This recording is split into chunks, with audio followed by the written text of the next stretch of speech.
It was supposed to be the trial of the year. Reporters from Sacramento, Phoenix, and even as far as Boise lined the halls of the Superior Court of Alameda County, cameras ready and microphones primed. People had been whispering about it for weeks, about how billionaire land developer Bradford Crane had finally been caught in a storm of fraud allegations, wire transfers, offshore accounts, shell companies tied to evictions and tax dodges going back over a decade. But no one expected what happened next. Crane sat there in a tailored gray suit, straight-backed, eyes fixed on the judge. His lawyer, the famous Victor Bledsoe, was pacing in front of the defense table with that same smug look he'd worn through 100 courtroom wins. He was known for slicing prosecutors in half with his arguments. The man had defended governors, celebrities, even a tech CEO accused of insider trading.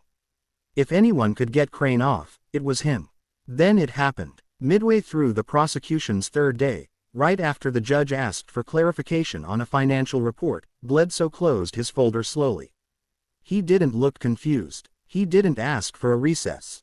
He just shut the folder, turned around, and said into the mic, "I'm done, Your Honor." Judge Karen Delgado blinked. "Excuse me, I'm withdrawing." Effective immediately, Crane's lead counsel said, "I can't waste the court's time or mine any longer. This case is a train wreck." Gasps broke out behind the bar. Bradford turned in his seat, mouth parting slightly. Even he hadn't seen it coming. The man who'd fought beside him through 2 indictments and 6 depositions had just thrown him to the wolves. "You're abandoning your client mid-trial," the judge said, eyes narrowing. "I have ethical concerns," Bledsoe answered calmly. "That's all I'm prepared to say." He grabbed his briefcase, buttoned his coat, and walked straight out the door. The room exploded into chaos. Reporters jumped up. One woman dropped her phone trying to get a clip.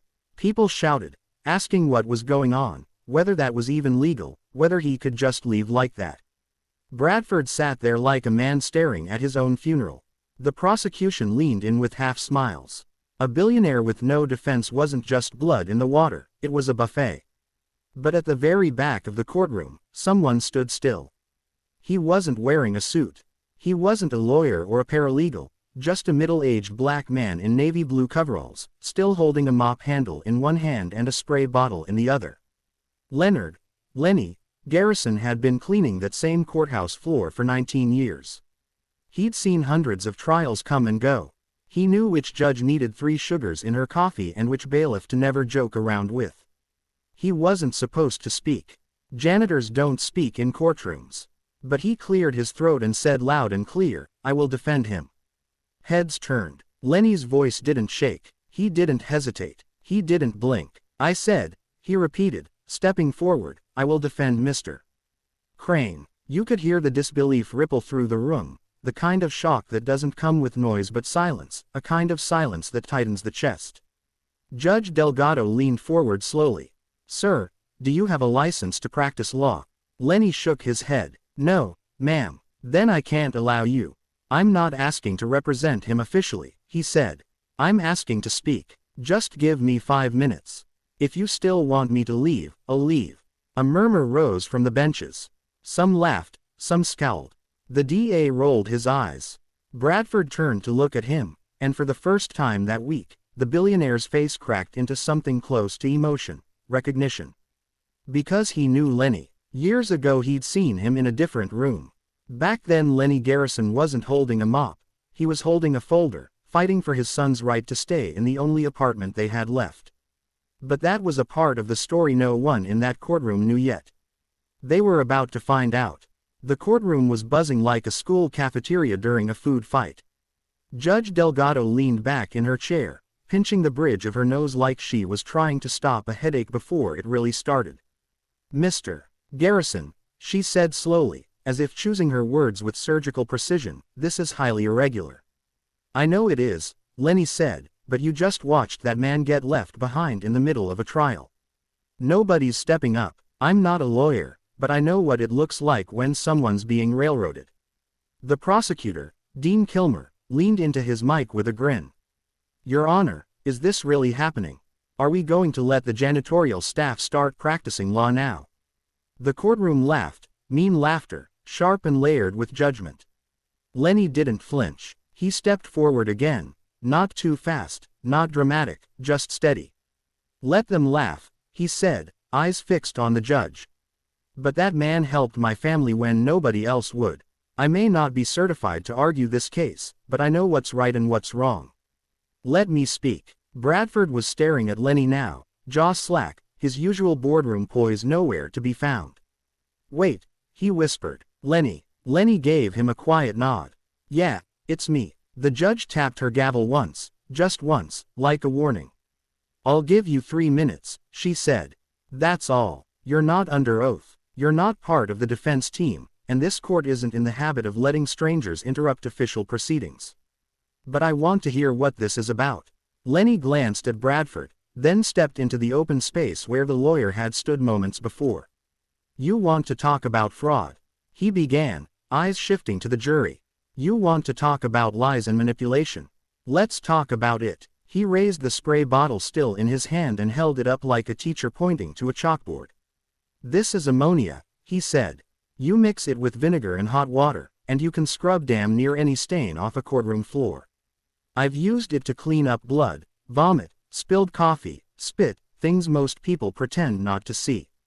But the stain I'm looking at now, he paused, it's in this system. The room went still again. He pointed to Bradford. 6 years ago, my son Tarek was being thrown out of our apartment over a technicality in the lease. We were 2 weeks late on rent because I got hurt on the job and missed hours. The management company didn't care. They had the sheriff knocking by day 3.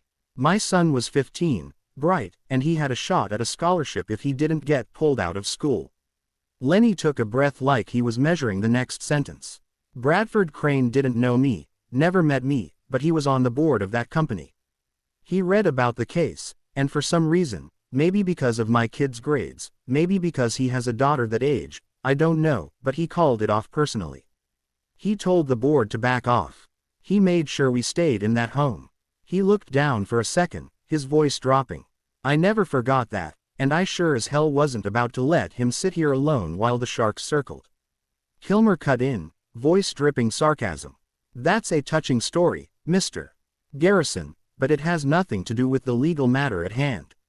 The defendant is facing multiple counts of fraud. And I'm not done, Lenny said, loud enough to silence him. He turned back to the jury. All I'm saying is, if y'all are going to paint him as some cold monster who's never done right by anyone, that's a lie. And if a courtroom can't stand to hear the truth, then what the hell are we doing here? Judge Delgado looked at him, expression unreadable.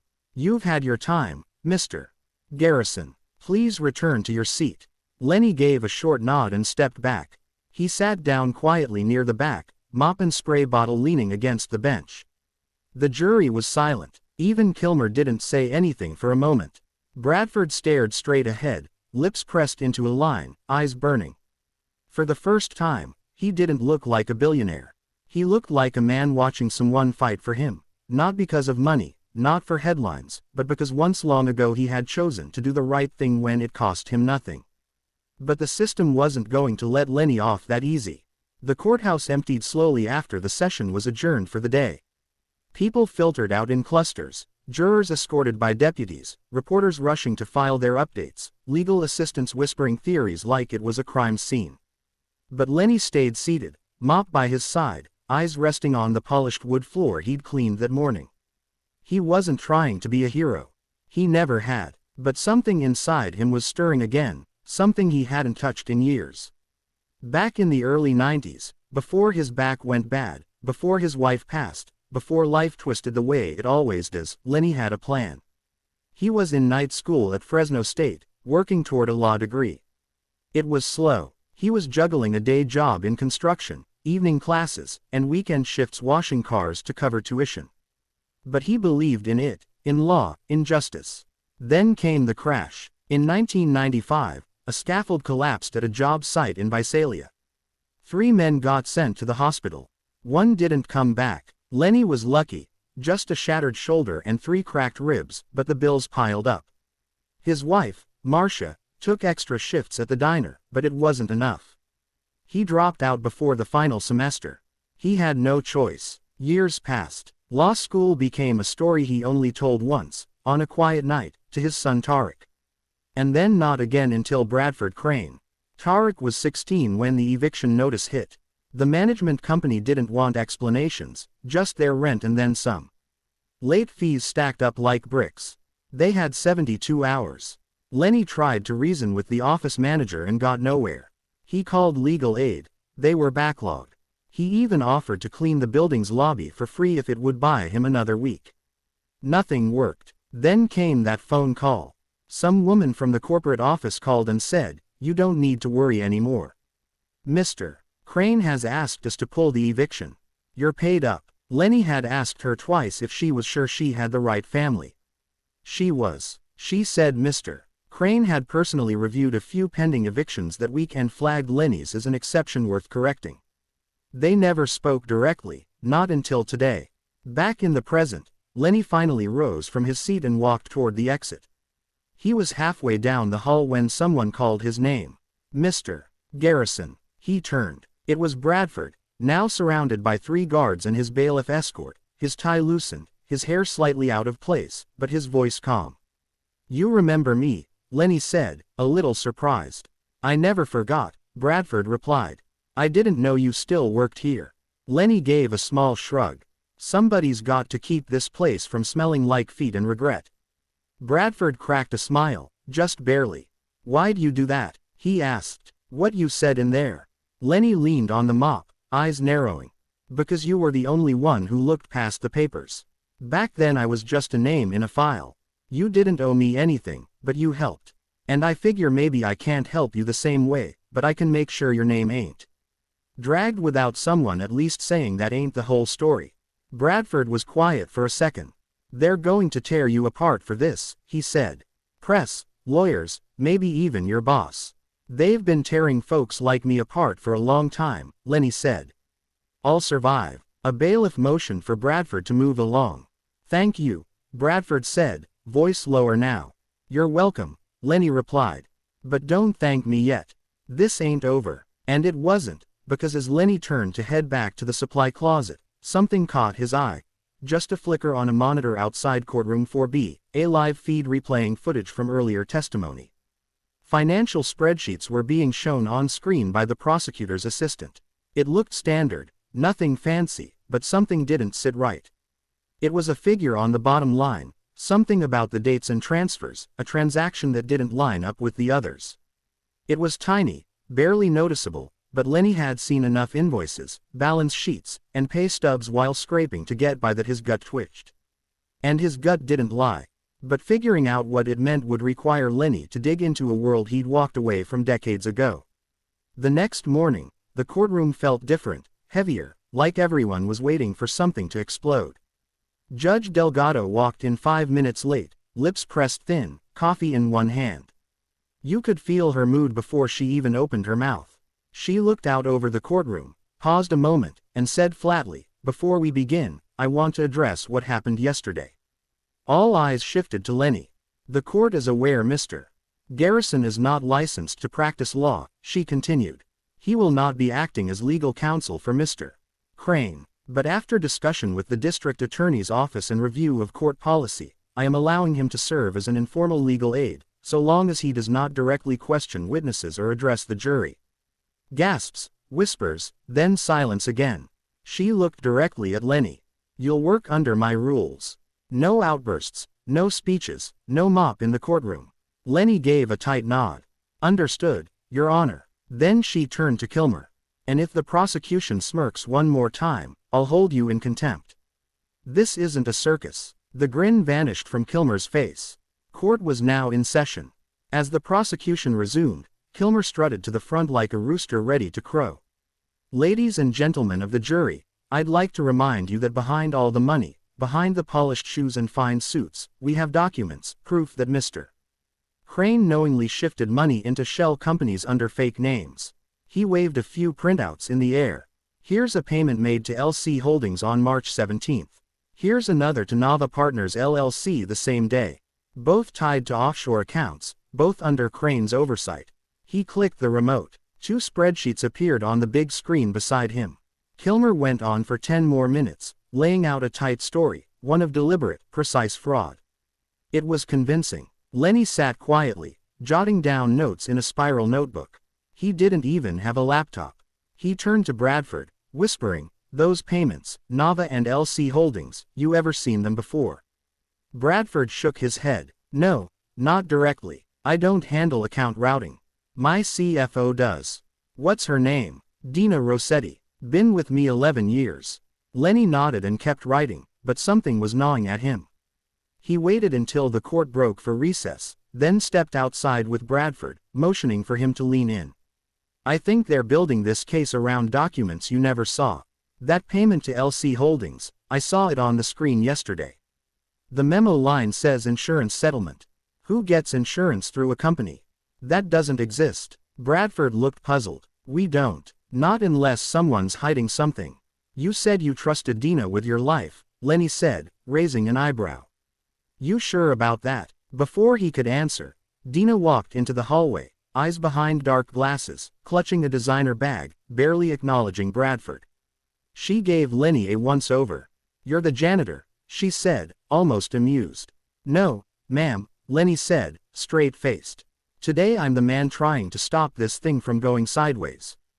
Dina scoffed. "Good luck with that." She turned to walk away, heels clacking sharply on the tile. Bradford frowned. "She's been acting different lately, cold, distant. I figured she was just overwhelmed." Lenny rubbed his jaw. "Or she's got something to hide." Back inside, court resumed. Lenny kept watching. Not the documents but the people, the way Kilmer avoided looking at Dina when her name came up, the way she leaned forward in her seat every time LC Holdings was mentioned. And then he saw it. Kilmer accidentally flipped to the wrong slide. It was only on the screen for a second, but Lenny caught it. A wire transfer to LC Holdings dated 1 week after Dina's name stopped appearing on company payroll. He leaned over and whispered, "You let her go." "No," Bradford said. "She's still listed as CFO. You ever check if she was still cashing paychecks?" Bradford blinked. "What are you getting at?" "I think your own company's being used against you from the inside." He looked down at his notes, then up at the screen. There it was again, a memo line that said, "Policy reimbursement per drive. Dina Rossetti." Lenny sat back in his seat. He wasn't a lawyer, but he knew what a setup looked like. And this wasn't just a case of missing receipts. Bringing that truth into the light was going to get messy and dangerous. That night, Lenny didn't go home. He stayed at a greasy little diner off Foothill Boulevard, sipping stale coffee and flipping through photocopies Bradford's assistant had managed to scrape together before closing. He wasn't supposed to have access to any official evidence, but no one had said anything about public records and old payroll summaries. Lenny worked the way his father taught him, quiet, careful, and relentless. And somewhere between a coffee refill and a stale slice of pie, he found it. LC Holdings wasn't some shadow company registered in the Cayman Islands like Kilmer had claimed. It was a legitimate LLC based in Reno, Nevada, tied to Dina Rossetti's cousin. The address on file matched a UPS mailbox.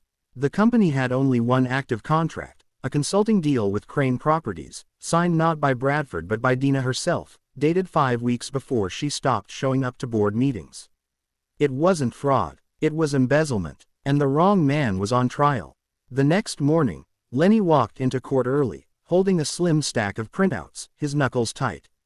He hadn't slept. When Judge Delgado took the bench, Lenny stood immediately. "Your Honor, I have information that could impact this case." Kilmer stood too. "Objection. He's not even said anything yet," the judge snapped. Lenny stepped forward. "I believe this court is being misled. There's reason to believe the prosecution's evidence was manipulated by someone working inside Mr. Crane's company." The judge frowned. "On what basis?" Lenny held up the files. "Public LLC filings, payroll reports, and company contract signatures. I can't question the witnesses, but if the court allows it, I'd like to request a formal review of these records, specifically the ones involving a Miss Dina Rossetti." Kilmer looked like he'd swallowed a nail. "This is a delay tactic."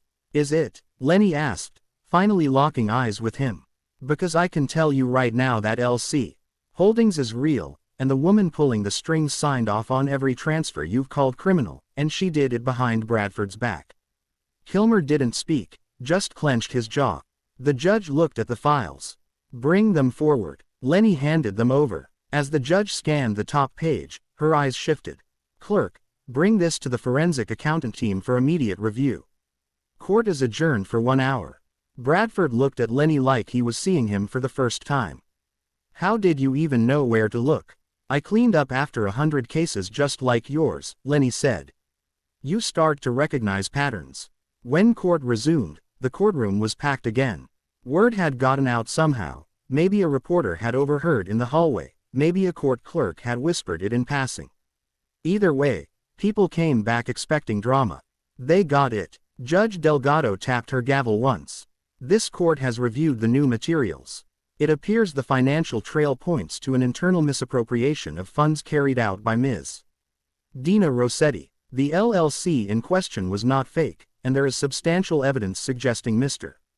Crane had no direct knowledge of the transactions in question. Silence, then a gasp from Dina's side of the gallery. She stood up. That's a lie, she shouted. 2 deputies rushed over, but she didn't move. Her voice cracked with panic. He was too busy to sign anything. He let me handle all of it. I did what I had to. She was shaking now. Bradford just stared. I gave you everything, she screamed, and you didn't even notice when I stopped showing up. The room watched as she was escorted out, her designer bag swinging uselessly from her elbow. Kilmer tried to recover. Your Honor, this doesn't erase all the charges. No, the judge said firmly, but it changes the shape of this trial completely. The court will reconvene tomorrow. Mr. Kilmer, I expect a revised filing. Lenny sat down, heart pounding. He had done it. He wasn't licensed, he wasn't qualified, but he was right, and that mattered more than any certificate on a wall. But just because the truth was out didn't mean the fight was over. The next morning, people came in early, like they were waiting for a verdict on a celebrity. Security was tighter. Reporters lined the steps outside. Inside the courtroom, everyone sat stiff-backed, silent, eyes bouncing between the prosecution table and the defense seat like it was a tennis match. Bradford Crane didn't look like a man with billions anymore. He looked like a man waiting to be judged. His tie was on straight, his suit clean, but there was a stillness about him, not fear, just fatigue, like he'd aged 10 years in a week. Lenny walked in wearing the same janitor coveralls he wore every day, no suit, no tie, but he walked like someone who had earned his place. Judge Delgado called court to order. Before we begin, she said, I want to make something clear. This courtroom is not a reality show. It's not a spectacle. It's the last line between truth and destruction. Yesterday that line was nearly crossed. She paused and looked straight at Kilmer. Mr. Kilmer, I expect the prosecution to proceed with revised evidence and full transparency. Kilmer rose slowly. You could see the sweat behind his ears. He shuffled his notes and tried to regain his rhythm. Ladies and gentlemen, he began, in light of new findings, we have re-examined the role of Miss Rossetti in the financial transactions at the center of this case. It appears she acted without direct oversight, and her actions may have contributed to the misrepresentation of Mr. Crane's knowledge. Someone coughed loudly. People were losing patience with the long-winded excuses. So, Kilmer continued, while we acknowledge the court's findings, we are not dismissing all charges. Mr. Crane was still responsible for oversight, even if he delegated authority. That's corporate law. Lenny leaned toward Bradford. They're going to try to hit you with negligence. Bradford nodded slowly. Let them try. Then came the moment no one expected. Judge Delgado turned to Lenny. Mr. Garrison, you have 5 minutes. I've allowed you to participate this far. If you have something meaningful to add, now is the time. Lenny stood up. He didn't read from paper. He didn't raise his voice. He just spoke like he always had, plain, steady, and honest. Your Honor, jury, I know I've said a lot this week. I've been a janitor in this building for nearly 20 years. I've scrubbed gum off floors, cleaned up after people who treated me like I was invisible, and kept quiet through more court sessions than I can count. He turned slightly toward the jury. But if there's one thing I've learned, it's that truth don't always come dressed in a suit. Sometimes it's hiding under all the noise, waiting on somebody to stop chasing headlines long enough to see it. He motioned toward Bradford. This man made mistakes. He trusted the wrong people. He looked away when he should have looked closer. But fraud, Intentional theft, that ain't what happened here. I wouldn't stand up here for a guilty man. I don't owe him anything. He didn't even remember my name until this week. A few jurors shifted in their seats. But I remember what he did for me, for my boy. And I'm telling you, that matters. Maybe not to the law books, but it should matter to people. He paused. Because if we're going to measure guilt by what a man didn't see, then none of us are safe. He sat down. The courtroom was quiet for a long second. Then Judge Delgado cleared her throat. The jury will now recess for deliberation.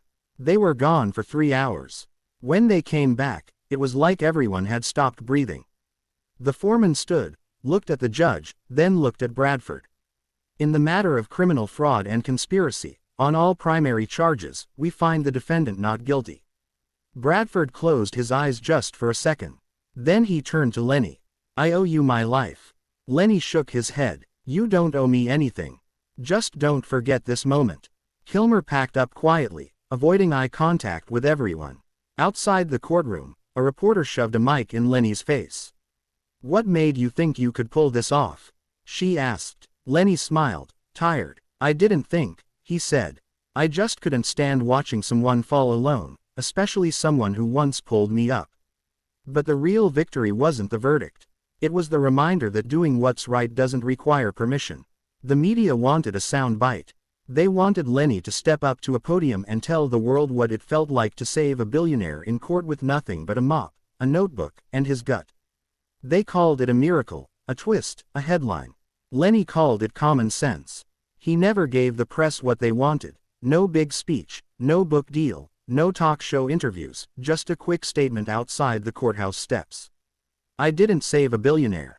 I stood up when nobody else would. And with that, he walked back inside and clocked in for his evening shift, the same mop, the same floor. He wasn't looking for applause. He just wanted to finish the job. 2 weeks later, the courthouse felt normal again. The hype had died down. Reporters were gone. Dina Rossetti was facing federal charges, and her attorney was already trying to negotiate a plea deal. Kilmer had gone suspiciously quiet. Some said the DA's office was reviewing all his cases from the past 2 years. But Lenny was back to doing what he did best, keeping the place running without anyone noticing. That is, until Judge Delgado caught him in the hallway one evening. She stood by the water fountain sipping from a paper cup, her heels off. She looked tired, like most folks do after carrying the weight of 1,000 decisions no one ever sees. You know, she said, you could have walked away at any time. Lenny kept mopping. Thought about it, but you didn't. He looked up. Because when the system breaks, somebody's got to hold the pieces together, even if it ain't their job. She gave a slow nod. There's talk about a special recognition ceremony, commendations. I'm guessing you're not interested. Lenny smiled. Only thing I want is a new mop bucket. One of those with real wheels. She laughed quietly. You'll get your bucket. Then she paused. And if you ever want to come back, not as a janitor. No offense, he interrupted, but I'm too old to chase a dream that already cost me everything once. She didn't push, just gave him a small smile. Well, not every hero wears a cape, or a tie, or a law degree. She walked off. Meanwhile, Bradford Crane did what billionaires rarely do after winning a case. He disappeared. No press conference, no statement from his legal team.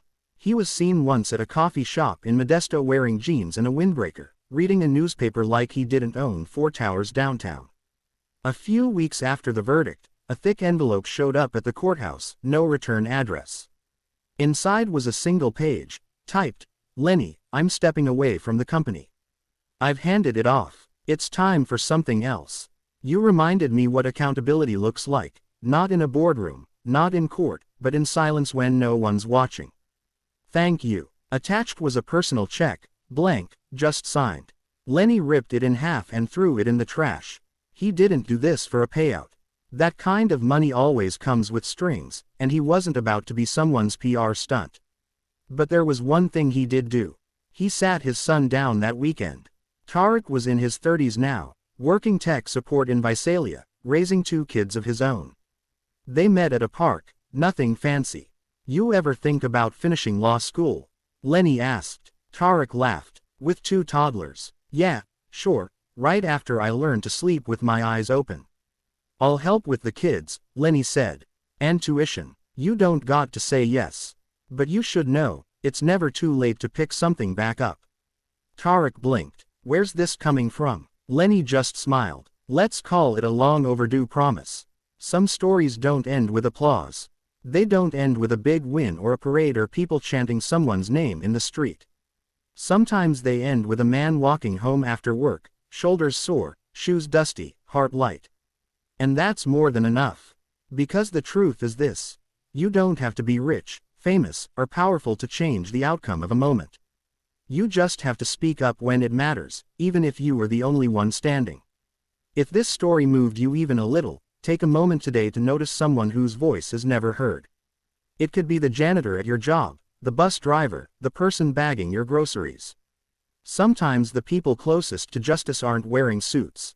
They're wearing uniforms, carrying quiet strength, and waiting for someone to finally see them.